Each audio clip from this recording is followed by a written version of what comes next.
Hello, good morning student. बच्चों, जैसा कि आप सभी को पता है कि अभी-अभी नोटिफिकेशन आप लोगों के समक्ष आ गया होगा कि सीबीएसई ने अपने कुछ जो कोर्स है हमारा, कुछ उसका जो कोर्स है सीबीएसई का, उसमें उसने कुछ अपने सिलेबस को कम किया है। यह आप लोगों के लिए बहुत ही अच्छा न्यूज़ है। आप जान लीजिए, कक्षा 9वीं और 10वीं के बच्चे, क्लास 10th और 9th और 10th के बच्चों के लिए ये बहुत ही खुशखबरी है कि उनके सिलेबस को आधा कर दिया गया है। कोरोना को देखते हुए, कोरोना काल में जितनी समस्याएं आ रही हैं, बच्चे घर के अंदर हैं, उनको समान रूप से पढ़ने की असुविधा हो रही है। इस असुविधा को ध्यान में रखते हुए सरकार, सेंट्रल गवर्नमेंट ने या सेंट्रल विद्यालय ने आपके कोर्स में बड़ी ही सरल तरीके से पाठ को सरलतम बनाया है। यहाँ पर हम इसी चीज पर आज चर्चा करेंगे। आप यहाँ देख रहे हैं, आपके सामने हमने रख दिया है कि कोड नंबर 0002 कक्षा 9वीं और 10वीं 2021 इसमें माध्यमिक स्तर के बच्चे हैं। इनका जो पाठ्यक्रम है ये इस तरह से है। आप सभी देखिए इसको कि किस प्रकार से यह है ना। आप इसको देखते चलिए। यहाँ पे आप देखिए, पाठ्यक्रम में अध्ययन से है। विद्यार्थी अगले स्तर पर अपनी रुचि और आवश्यकता के अनुसार हिंदी की पढ़ाई कर सकेंगे, हिंदी में बोलने लिखने की करेंगे। इस तरह से आप अंगा तक का, इसमें बहुत सारे चीजें आप देख लीजिएगा।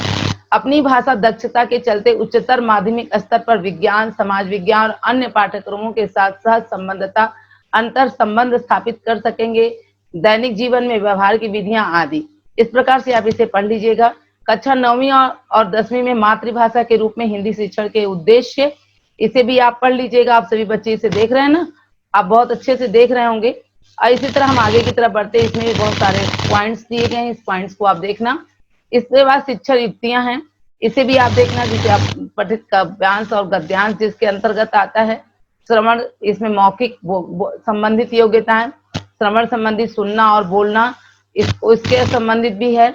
और टिप्पणी करना, वार्तालाप करना, इस कुशल कौशलों के मूल्यांकन के आधार पर सुनना और वाचन करना। हम दो ही तरह से ज्ञान प्राप्त कर सकते हैं, सुन के द्वारा कर सकते हैं और पढ़ के द्वारा कर सकते हैं, बोल करके।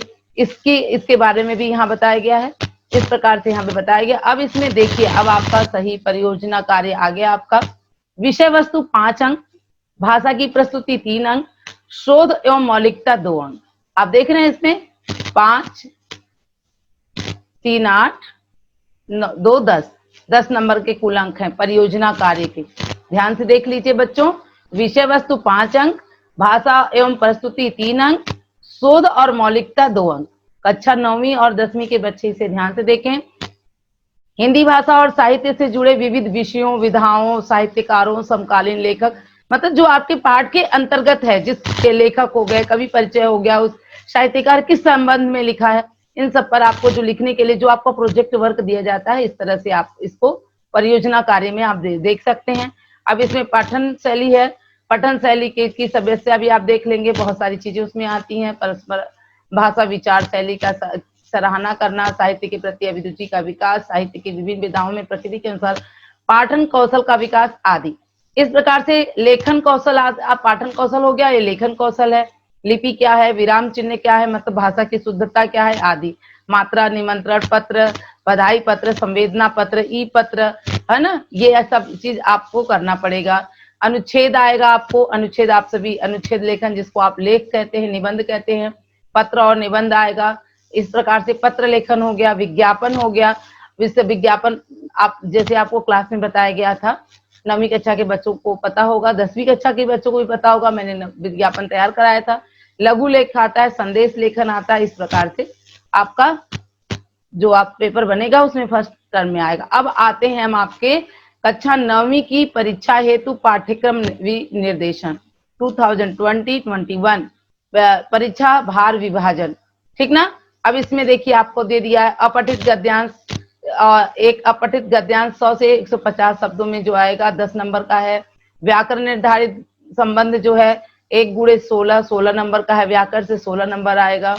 ठीक, आपका गद्य से आपका 14 नंबर का आएगा, काव्य से आपका, काव्य खंड से आपका 14 नंबर का आएगा, 14 गद्य से, 14 काव्य से, और 6 नंबर आपका कहानी का पोर्शन जो है कृति का भाग से आएगा।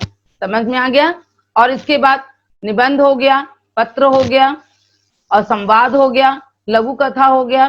कुल 80 नंबर के आपके प्रश्न पत्र हैं, और परियोजना आपका 10 नंबर का, श्रवण तथा वाचन 10 नंबर के, कुल मिला के आपके 100 नंबर के ये प्रश्न हैं।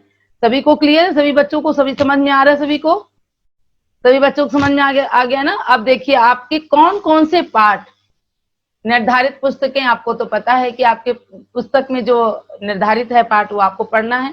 कक्षा 9वीं के बच्चों के लिए पाठ्यक्रम में निम्नलिखित पाठ हटा दिए गए हैं। काव्य खंड में कबीर हटा दिए गए हैं, कबीर की साखियां, शबद और साखी पाठ से शबद हटा दिया गया। सुमित्रा नंदन पंत को हटा दिए गए हैं।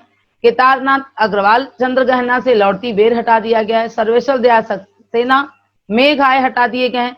चंद्रकांता देवताले यमराज की दिशा, ये काव्य खंड के 1, 2, 3, 4, 5, ये 5 चैप्टर आपके माइनस हो गए हैं, आपको नहीं पढ़ना है ना? अब गद्य खंड में आप देखिए, श्यामा चरण दुबे, चपला देवी, महादेवी वर्मा, हजारी प्रसाद द्विवेदी। एक हजारी प्रसाद द्विवेदी एक कुत्ता एक मैना, मेरे बचपन के दिन महादेवी वर्मा का है।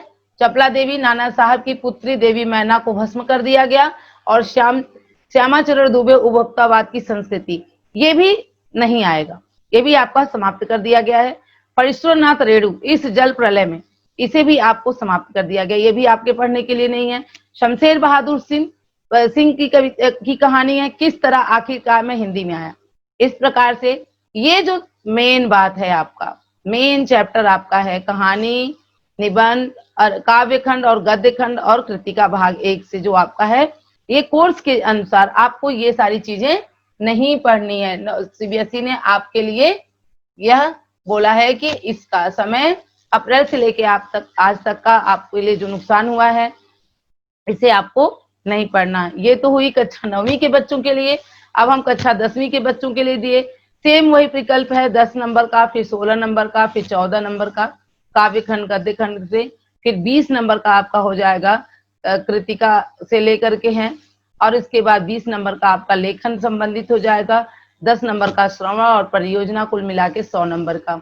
अब कक्षा 10वीं में कौन कौन से पाठ नहीं आएंगे? काव्य खंड का देख लीजिए, देव जयशंकर प्रसाद का आत्मकथ्य, ठीक, नागार्जुन या दंतुरिन मुस्कान, फसल, गिरिजा कुमार माथुर छाया मत छूना, मंगलेश डबराल का संगतकार।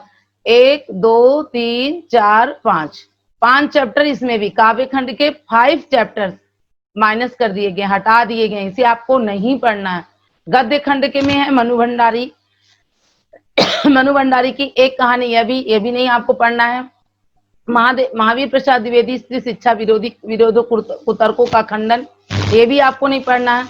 यतीन्द्र मिश्र नौबत खाने में इबादत, ये भी आपको नहीं पढ़ना है। और संस्कृति बदंत आनंद कौशल्यायन का संस्कृति चैप्टर, लास्ट चैप्टर है आपकी, ये भी आपको नहीं पढ़ना है। मतलब इसमें भी 4 चैप्टर माइनस किए हैं, तो 5, 4, 9 चैप्टर आपके गद्य और काव्य से और गद्य से माइनस कर दिए गए, दोनों मिलाकर। अब क्षितिज से माइनस कर दिए गए, और कृतिका भाग 2 से यही ठैया झुलनी हेराई हो रामा, ये माइनस कर दिया गया है। मैं क्यों लिखता हूँ, ये माइनस कर दिया है। इस तरह से बच्चों आप देख रहे हैं कि सीबीएसई ने आपके लिए, आपकी सहूलियत के लिए आपका सिलेबस कितनी जल्दी कंप्लीट हो जाए और आप टेंशन फ्री होके बहुत ही मन लगाकर अपनी स्टडी कर सकें, बोर्ड एग्जामिनेशन की तैयारी कर सकें, आपको किसी प्रकार का प्रेशर ना हो, और आप एकदम मन लगा करके जितना पार्ट बचता है आपका, मन लगाकर आप इसे पढ़ें, ज्यादा से ज्यादा मार्क्स ऑब्टेन करें, और इसे आप जरूर एक बार देखना और देख करके सभी बच्चों को बताने का प्रयास करना, जिससे कि सभी बच्चों को इसकी जानकारी हो कि उनके सिलेबस में क्या पढ़ना है और क्या नहीं पढ़ना है। आज के लिए इतना ही।